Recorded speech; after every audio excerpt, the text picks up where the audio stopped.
Back to the Dean Obeidallah show. It's Friday, May 23rd. It is the third hour on Friday, which means what just happened? If you look back at the insanity of the week, we got three great comedians who've all been on before, defending champions in their own right. Carole Montgomery, comedian, writer, director, over 24 TV credits to her name, creator, host, executive producer of the hit series Funny Women of a Certain Age, which you've seen on Showtime and touring.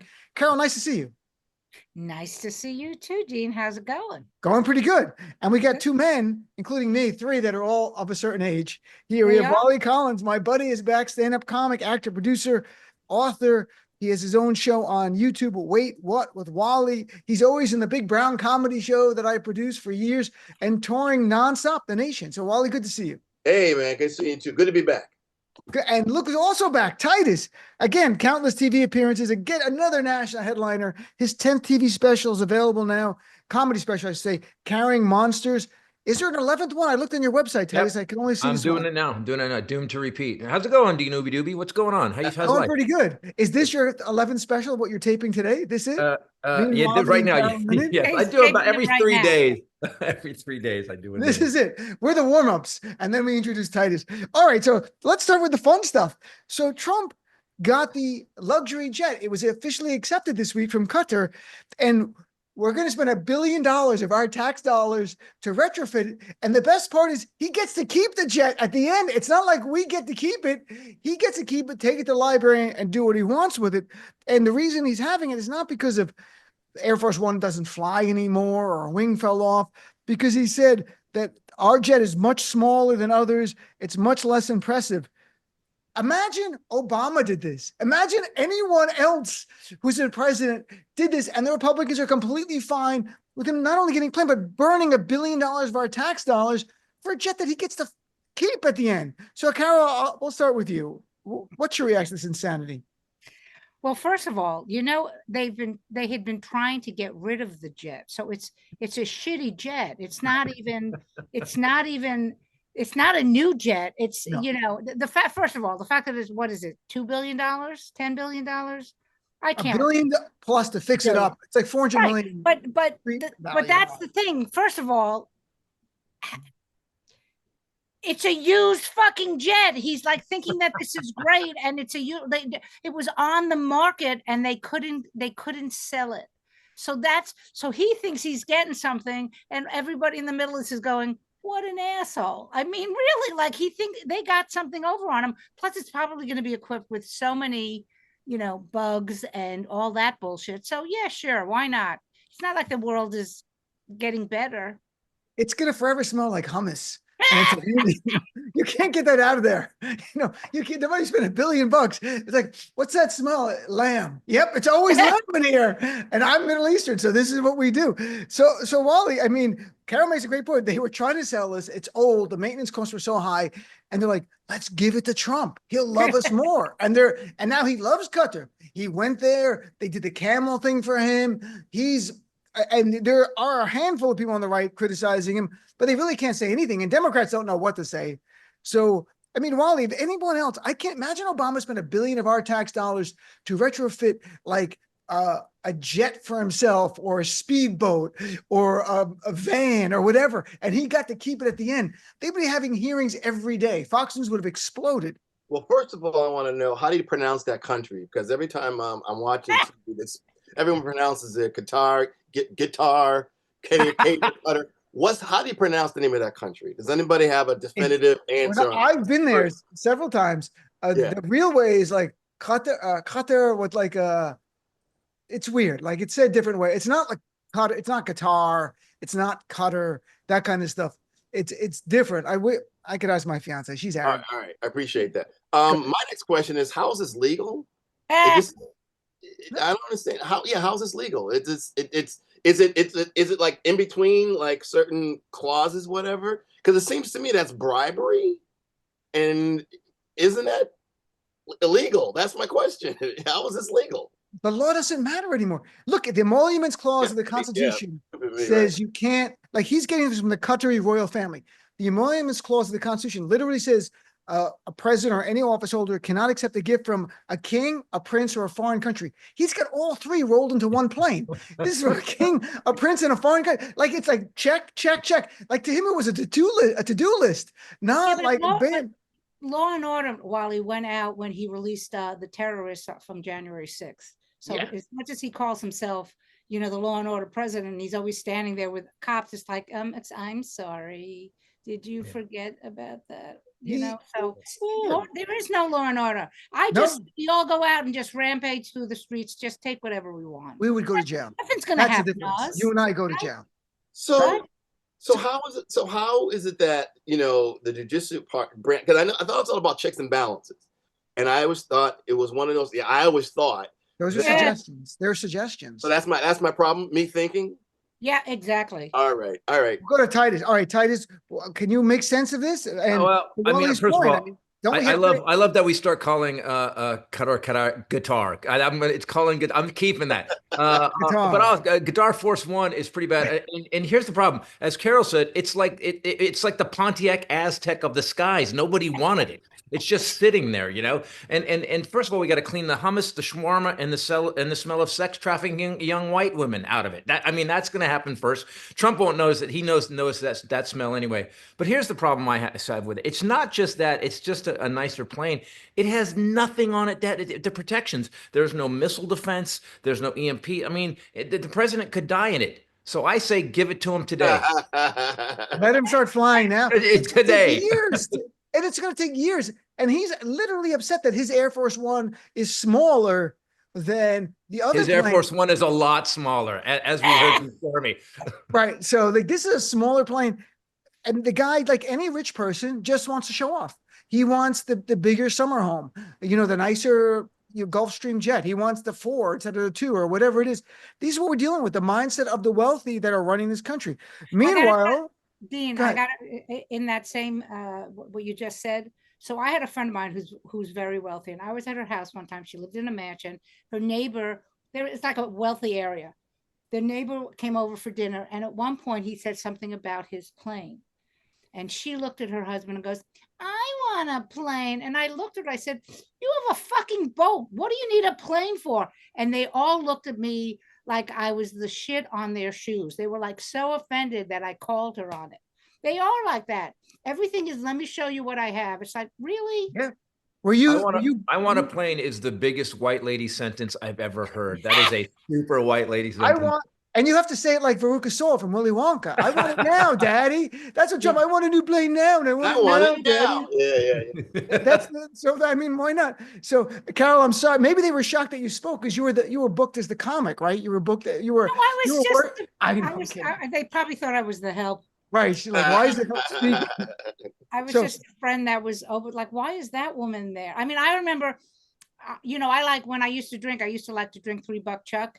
And I'm drinking like $500 glass of wine, and I'm like, this is okay. I really like her.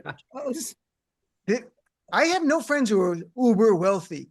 I remember Colin Quinn talking about Jerry Seinfeld and stuff, and like going to his summer house on the Ham. He goes, it's like a massive mansion, or having his own, but buying a garage just for his Porsches and stuff like that. And that's like not even on my checklist of dreams. Like I've never dreamed that. Like, it would just be like a nicer apartment would be nice, or a nicer car. I'm simple. But the uber wealthy, it's a whole different world. It's a world that we just see shadows of. We really don't, unless someone invites you into it for a minute, they have their own world.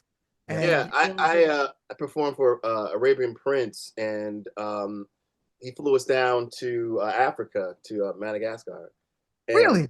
Yeah. And this guy, there's the Prince hires, because he doesn't need a job, he hires someone to find things to do.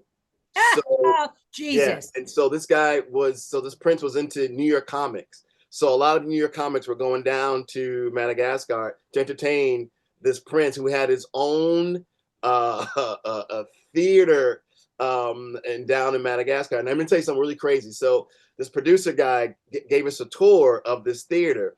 We go upstairs and we see the set, the Friends set. And then we see like this long runway in front of the set, and there's a couch at the end of the runway. this prince hired the cast of Friends to do an episode, and he watched it like it's a television, like it's on TV. And he had the couch at the end of the runway, basically. Like he had a remote, like rewind that or whatever. I think I speak for Titus and Carole and saying, who books that? Like, can I get this gig? Look, I did a show for princes in Saudi Arabia with Gabriel Iglesias because I had produced the Amman, comedy festival in Jordan for 3 years, the Amman stand-up comedy festival. And so Gabe was there and they loved Gabe, and he was just getting big then. He was known, but he wasn't where he is now, but he was known. So they took us to Saudi, and I can picture in my head Gabe holding the prince's falcon on his arm because the prince had like, it was so on the nose. I'm like, you're like almost a Bond villain. You have a falcon. Like, this is like, it was so on the nose. It was insane that he had a falcon for us to look at. And Gabe's looking at me and I'm like, I don't know what to say. Like, this is just surreal. And the other surreal thing was going to King Abdullah's house, the king of Jordan, with Russell Peters and Gabriel when I produced the festival, and they invited them and hanging out there with the king. And he had his own shooting range in the basement, a gun shooting range. He had a machine gun. And they're like, do you want to shoot guns? And I don't shoot guns. I'm afraid of guns. And my fear was I kill the king. I'm like, I'm not shooting the gun. Like, I'm like, that's comedian kills king Abdullah. So that was like glimmer. That's why I say there's like shadows. There's a twilight world of the uber wealthy that once in a while we cross into that world and come out, but they live in it, Carole, every day. Like every day they're, to them, let's get a new jet. Let's go for a month to the south of France. It's just normal life. It's not a big deal. Meanwhile, this morning I woke up and cleaned my fucking toilet. But there you go. And that's all they showed you, Dean. That's all they just showed you. Imagine that. I mean, they have parties in pyramids that we're not allowed to go to. You know, I mean, that's true. That's right. just I don't want to go to those. I mean, like I was saying this about. I want to be part of that. But you know what? There's something about, I'm only comfortable really around my peers. You know, when I'm with civilians, I don't know what to do. So what would I do? I'd be like, wow, it's really cool to be in this pyramid. Where is somebody I can talk to about comedy? Do you know what I mean? Like, I'm not going to talk to him. That's very interesting. I like, Carole, that you've locked it down to a very small world. Good for you. Good for you.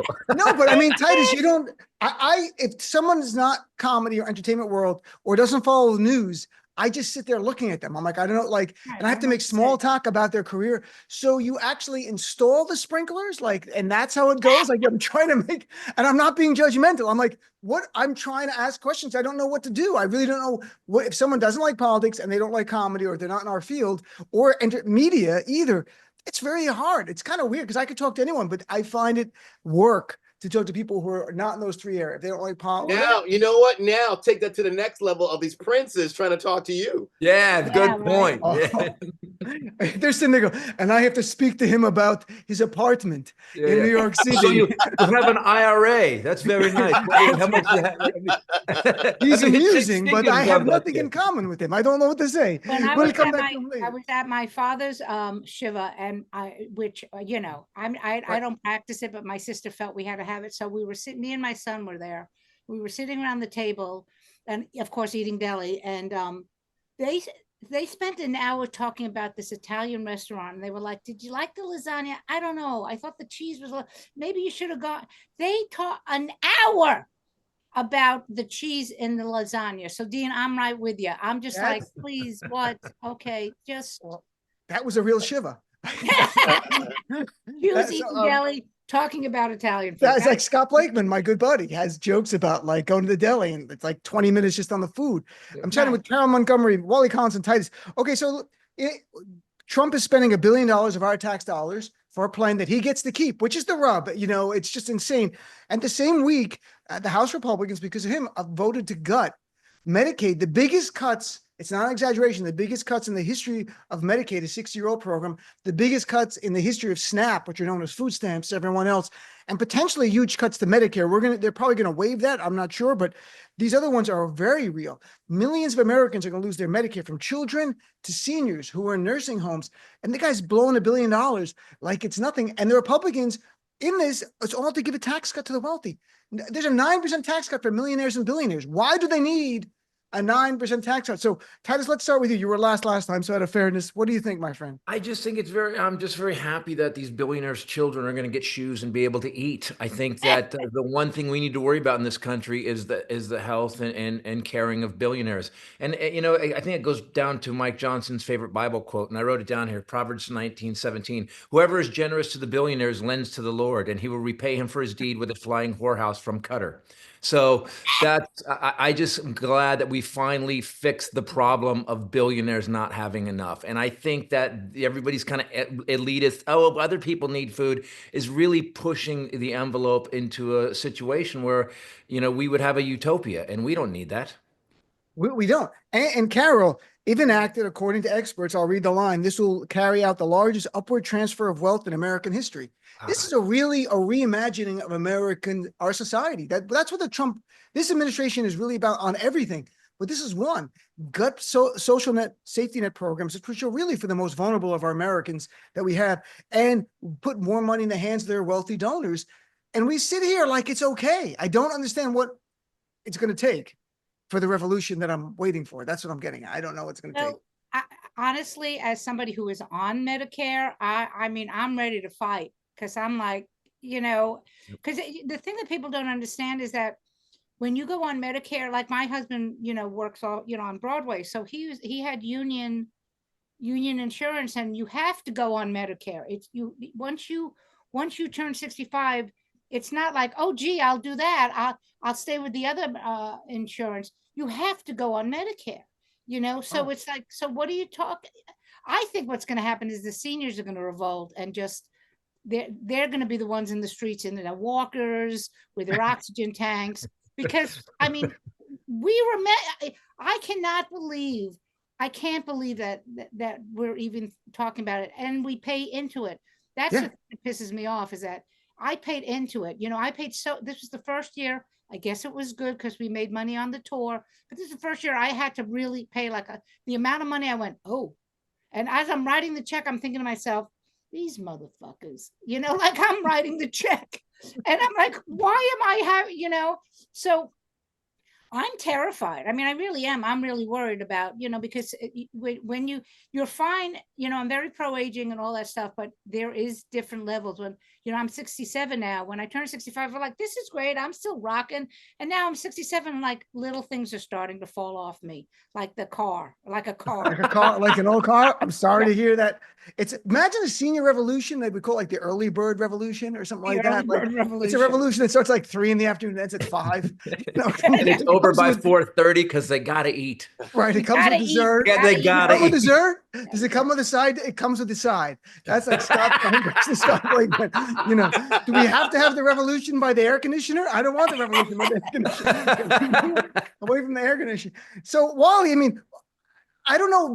The rich just keep taking advantage of us, and we sit here. And I don't know if other countries, maybe they would take it, but this is really so in our face. This literally is the biggest transfer to the wealthy at the expense of the middle class and the lower in the history of this country. And people are like, I guess that's what happens. You know, I'll tell you something really interesting. I have a couple of MAGA friends. And I try my best not to show judgment and their thinking, whatever, you know. And it's really interesting because in their sentences, you can hear, maybe this wasn't a good idea.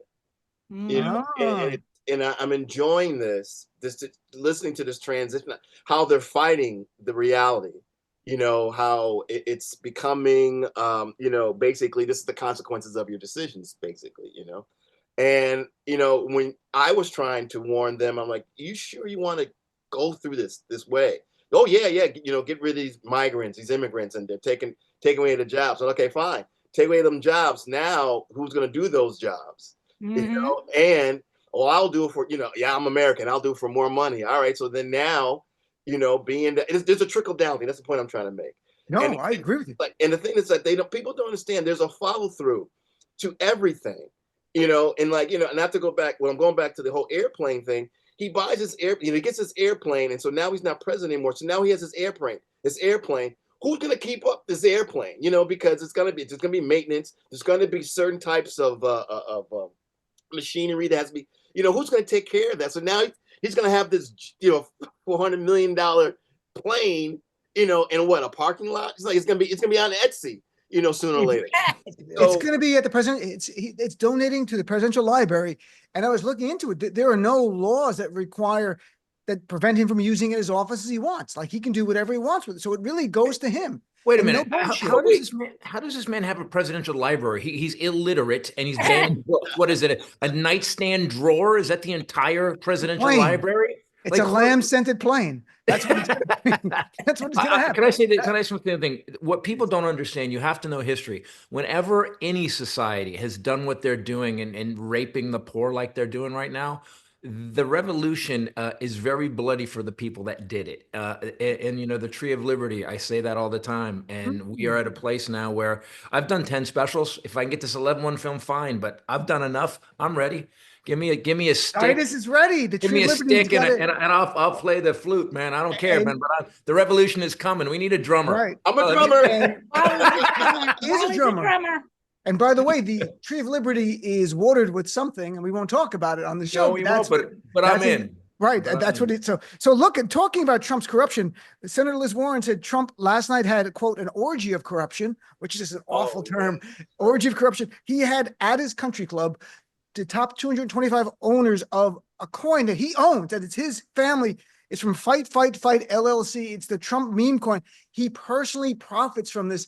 And he had them in there at the country club. And when Carolyn Levitt, the head cheerleader for Donald Trump / spokesperson, was asked about it, she said the president is attending it in his personal time.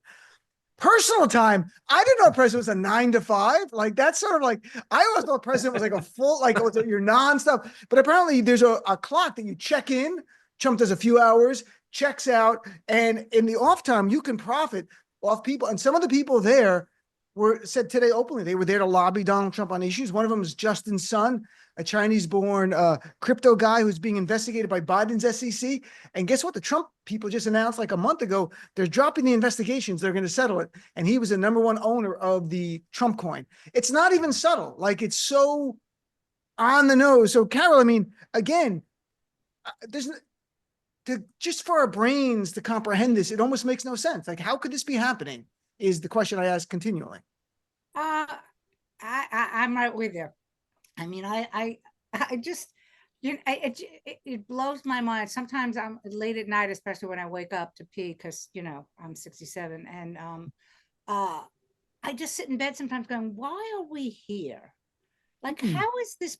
Like, going back to my dad used to gamble in Atlantic City in his casino. So when we had to clean out his apartment, I had so many Trump casino jackets.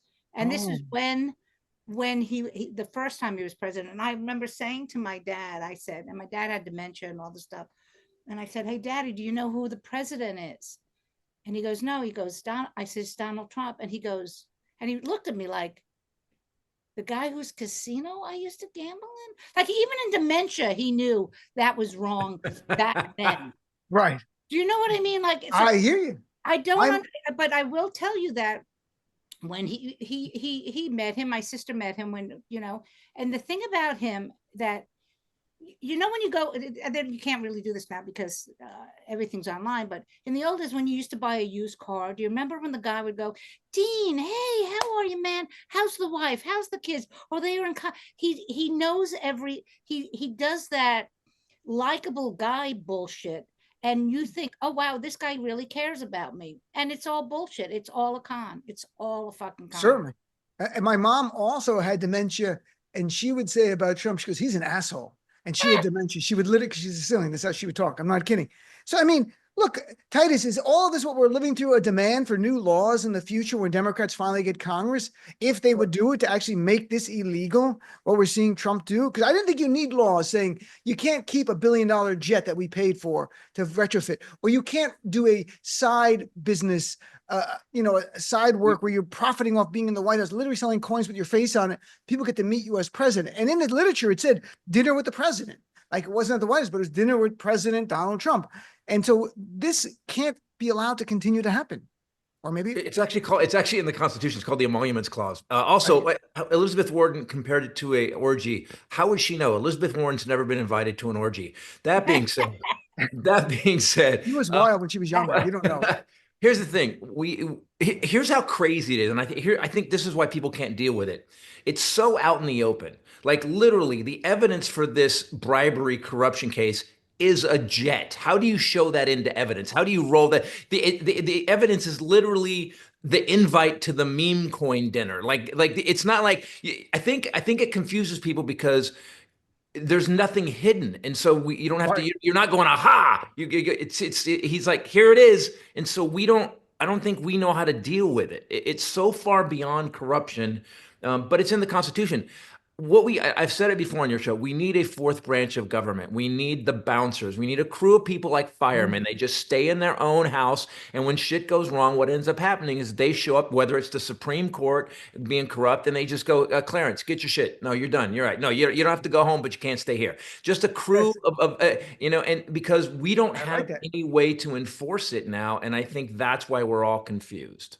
I think it's an interesting point, Titus, that he does in the open. Like if Nixon would have said, we're going to be bugging the Democratic National Committee, and I'm going to be using the FBI and CIA to investigate my political enemies. Suck it up, America. That's what I'm doing. And then people are like, well, he said he's doing it. So, I mean, I guess it's okay. That's exactly what Trump is doing. Like he's literally signing executive orders going, we're going to investigate Act Blue because they're raising money for Democrats and I don't like it. He literally signed it as an order. You're like, that's insane. So Bruce Springsteen talked about me for 3 minutes. We're going to investigate Bruce Springsteen, and nobody went. We all kind of laughed, but he's really going to do it. But by the way, and Taylor Swift, to Springsteen for actually literally 8 days later releasing an album with both speeches on it. God bless. Bruce did that. Well, I mean, Wally, is it just that it's so open and brazen that people think, well, I guess it can't be wrong? Like some average people might be watching this going like, I guess it's okay, because who would be this open about it? Even Nixon, he had an enemies list, but they kept it a secret. It wasn't to the Watergate investigation. They found the enemies list. Trump was like, here's my enemies list, and I'm signing documents to hurt them. Exactly. You know, I think we really, really have to understand that this is 6 months, less than 6 months. And, you know, how much can we stand to the point that even Republicans say, you know, okay, now this is ridiculous. Because it's like each week, not even month, each week, something even more insane happens. And this is less than 6 months. Yep. So I'm kind of like doing this kind of like, well, it's gonna happen. And how it's gonna happen, what's gonna happen, it's gonna blow up. And I'm just kind of like sitting on the sides, like this is gonna get ugly and then uglier. The thing I hope for, which would be great, but if in the 2026 election we literally take everything, the House and the Senate, like there isn't one Republican. The Senate, yeah, that would but I don't even think that's going to happen because I first of all, without sounding like a conspiracy theorist, there's no way he won all 7 swing states. Nope. You can't tell me that he won those swing states. Yeah, I have a problem with that. Yeah. We all have, everyone who calls my show has a problem with that. Every single person that's called my show. And I know, let me just say, being older, like I heal really slowly because of my age, that he had something nick his ear and it healed like that with no scar. Please. I mean, come on. Yeah, people have called about that too, but the 7 swing states is the big one. All right, let's take a break. We're going to come back and talk about some fun things like Kim Kardashian finally graduating law school and the South African president coming to the White House and Trump just making up stuff. And I don't even have to say it. Let's take a break. Be right back with more of what just happened right after this. And welcome back. We're continuing here. What just happened on Friday, May 23rd with our friends Carole Montgomery, Wali Collins, and Titus. First, we got to touch on this for a second. So Trump has the president of South Africa in, shows him a video of white genocide. And the video is 1,000 crosses on the side of the road. And Trump says to the president of South Africa, you see, those are all the dead white people buried. The white genocide. That was not true at all. 2 farmers had been killed in 2020. They did those crosses to bring attention to it, right? Then he shows him a picture and goes, this is South Africa. It was the Congo, the Democratic Republic of Congo. There is no white genocide. There were literally less than 50 farmers killed last year. He's claiming there's a white genocide of white farmers. Less than 50 farmers killed, and they weren't even all white. Genocide is not 48 people killed, the 1% of the murder rate in the country. So, Wally, we'll start with you. I mean, the South African president was kind of joking about this too. He said, "I wish I had a plane to give you, my friend." He said, "Yeah, that was pretty funny." And he's like, where? And the South African president looking at it goes, where is this? Trump goes, South Africa. Like, you dummy. He's like, I don't think it is South Africa. Did you see the president, the South African president, look the other way? Like, is this guy for real? He turned to the other this guy, he's making up stuff. He's like, this, we didn't expect this because they didn't expect he would show a video that wasn't what it was. And there's Trump saying, but the idea of white genocide is part of the fuel of the white right in America, the far right. It's a white genocide through Great Replacement. So it's white. That's the same idea. That's why the white right loves this. Oh man, it's so sad because I mean, it got debunked like a day later. You know, people are like, "No, that happened in Congo." You know, and and it's one of those things where it's like no one's saying, you know, "Oh yeah." They're kind of like this, like, you know, erase. You know, but yeah, that South African president. But here's another thing that bothers me is that if you go into that office with Trump, he's gonna find some way to humiliate you, to try to embarrass you, whatever.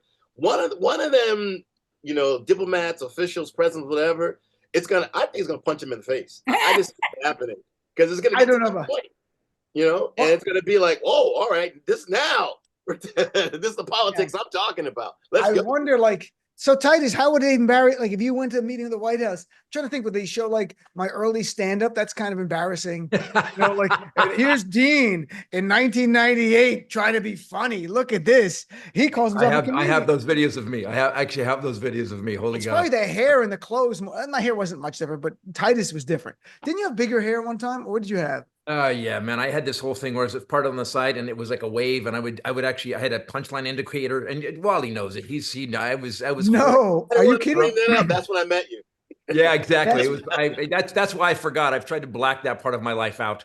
But listen, here's the problem. I don't understand how they keep talking about white genocide. How fragile is the master race if they worry about this shit all the time? And how are the white people simultaneously running everything?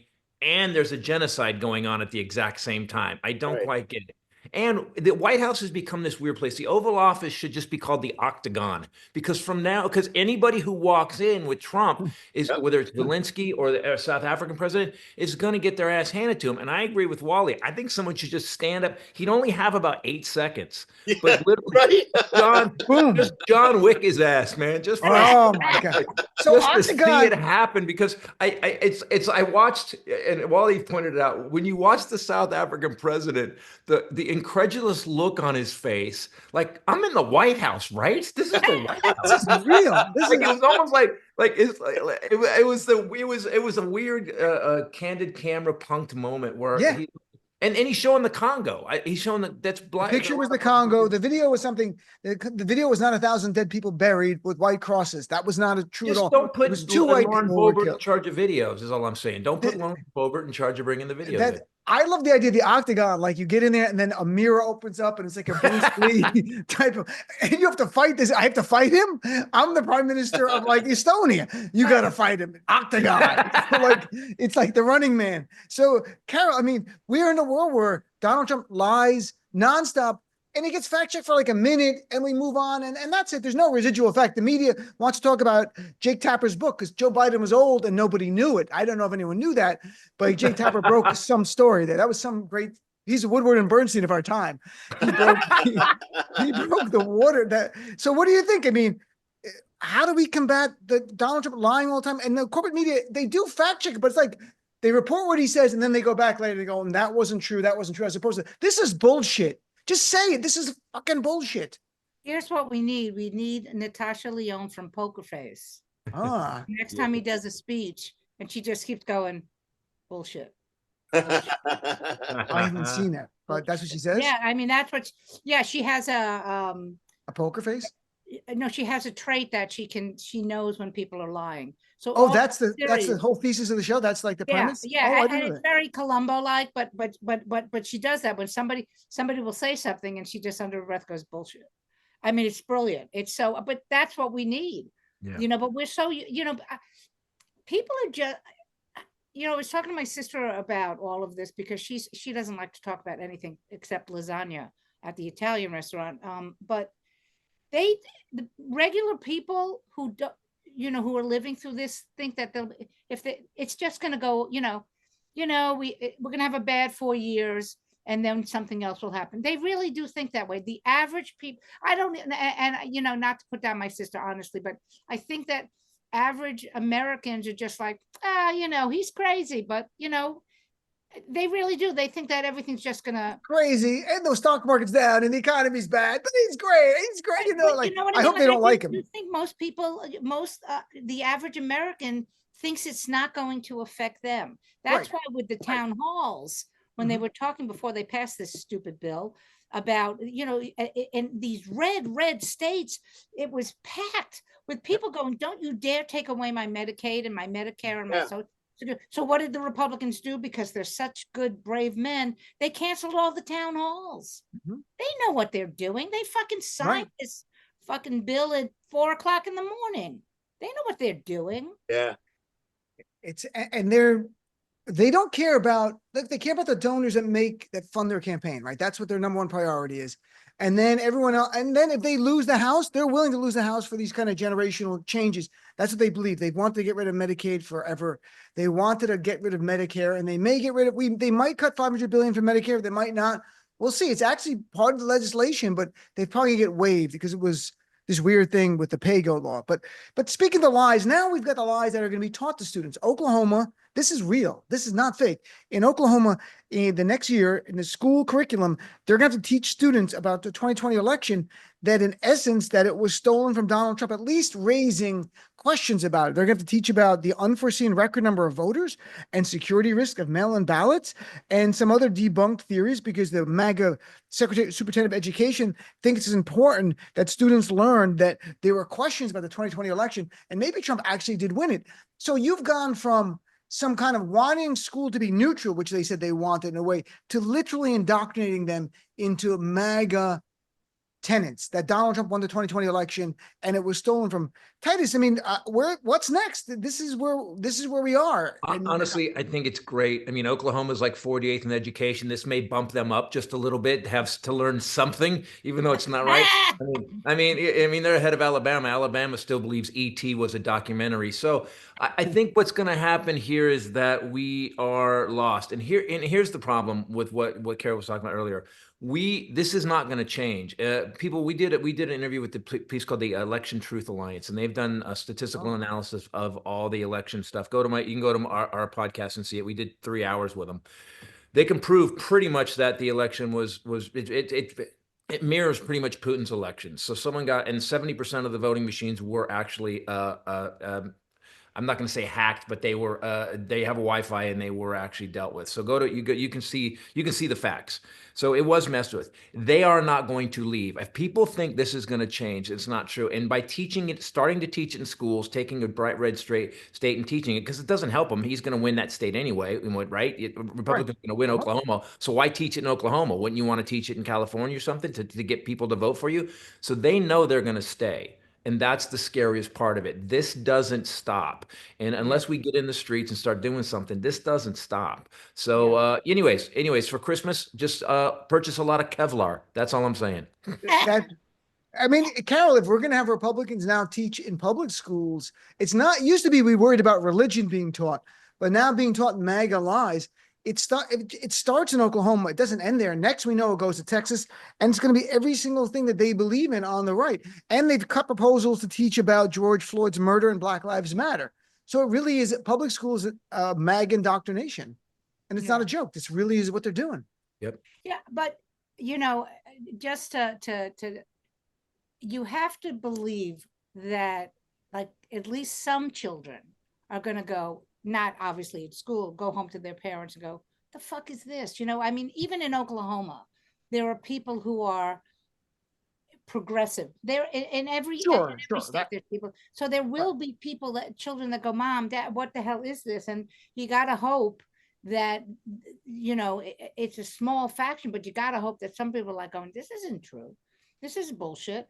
But I look, what Chris said about that it's not going to stop. I mean, we're talking about the 2026 election. Who the fuck knows if it's even going to happen?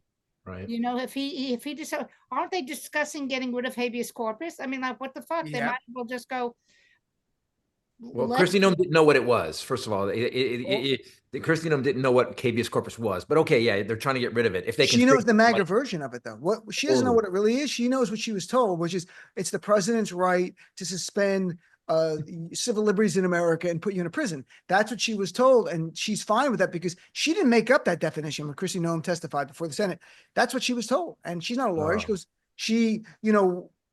that's it. That's what's scary. That is the administration's position. And not to get into that. So, I mean, Wally, we're going to have indoctrinations about false education, but the good news is Kim Kardashian got her law degree, which is a good thing there. After 6 years of legal study, she started in 2019. It took her 6 years. Generally, I went to law school. Usually takes 3 years. Okay. If you go at night, it could be 4, but she took 6. I've never heard of that in my life, 6 years. And the best part, at the graduation, her friend said, Kim, for 18 hours a week, 48 weeks a year, and for 6 years, totaling more than 5,000 hours of legal study, finally got her degree. If she was studying 18 hours a week, 48 like every week doing this, none of this makes sense to me. But I mean, Wally, I'm happy she's got a law degree. It's good for her. I don't know why she got the law degree. She get it from DeFry? What? Did she get it from DeFry? Remember DeFry? I don't know. I couldn't find out. I don't know what school I was reading about it, and her graduation ceremony looked like it was in her backyard. So it could have been her own law school. It could have been the Kanye West School of Law or something like that. I don't know. She had a personal trainer come in and teach her law. and while promoting Skims. I think it's great at any age someone gets more education, but I do find it so. Carol, if it took her 6 years to pass the bar, get into, do you know? I'm sorry? What kind of law does she want to get into? Do you know? I don't know. She's going to take 12 years to decide, I think. It's just a vague overall law stuff. Law. It's got a law stuff degree. It's a law, but we know, Carol, we know that she's going to somehow merchandise this. I think she's going to sell like the Kim Kardashian law hat or law briefs or something like that. Like there's going to be a money making, and I have no problem. Again, I literally have no problem with it. I think it's funny because it's Kim Kardashian, but when is she going to take the bar? Like in 12 years, she'll pass the bar? Like it took her 6 years to go through law school. The reason it took her 6 years because she was ducking from Kanye, she was like, making sure she doesn't get punched. And then she finally got rid of him. So it was very hard for her to be able to study law and then deal with an abusive husband. So she's out of law school, but she's not a lawyer yet, right? Because she has to take the bar, correct? She has to take the bar, and that's going to be its own, that'll be a mini-series reality show. Kardashian at the bar. Absolutely right. You're absolutely right. Why not do that? Let's watch Kim Kardashian try to pass the bar. She'll be at the bar, studying at the bar, at the pool. Reading. You know what? I got to say this. Some of us see an ignorant reality TV star who took twice as long to get a law degree. You know what I see? I see the new Attorney General of the Trump administration. That's what I see. So why don't we just give her props and let her cook? Is what I'm saying. Trump would be like, why not? She's younger than Pam Bondi. This is what he does. He trades in women for younger women all the time. So like, sorry, Pam, great job, but I got Kim. She's hot and she's a celebrity.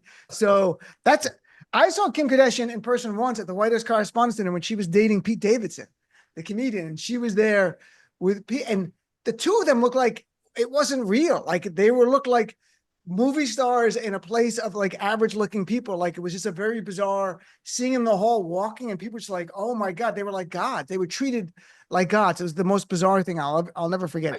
I saw her in the Soho House in New York, and she is dinky. She is like that tall. That's what. But she there at the White House Correspondents' Dinner looked like they both look like a king and a queen because Pete's tall and she's a Kardashian. So, all right, look, we got a few minutes left. I want to touch on it's summer movie season, right? And something light to finish because this is the unofficial beginning of summer is this weekend, Memorial Day weekend, and Mission Impossible: The Final Reckoning is opening. But there's a lot of movies this summer. I was looking at some that I want to see. Wes Anderson's movie looks good. There's sequels like the Zombie one, 28 Years Later, Karate Kid sequel, Happy Gilmore 2, and all that. When we were younger, summer movie season was a really big deal. And I don't know if that ended COVID or before COVID, but was it already winding down before we got to COVID? Because the world divides for me, like COVID, not COVID. And I can't remember. So Carol, I mean, Do you go to movies anymore? Is there any summer movie excitement any longer? I'm not a big movie person. My son, on the other hand, is a huge movie person, and he goes to see old movies from the 30s and 40s. It's a new like revival thing where in theaters here in the city. There's a place, the one I forgot the name of it. But down in the Village by the Comedy Cellar, there's a theater there that plays old movies. Oh, Angelica. Yes. Not Angelica. The Angelica does. Angelica, yeah. Okay. And the Paris. But for me, like I'm lazy, and that has to do with I got used to being at home watching everything. But I am excited about Mission Impossible, even though Cruise, whatever you think of him, I love that franchise. So I'm going to go, and I'm going to go and sit down and eat the popcorn and do everything because I want to see that movie in a theater.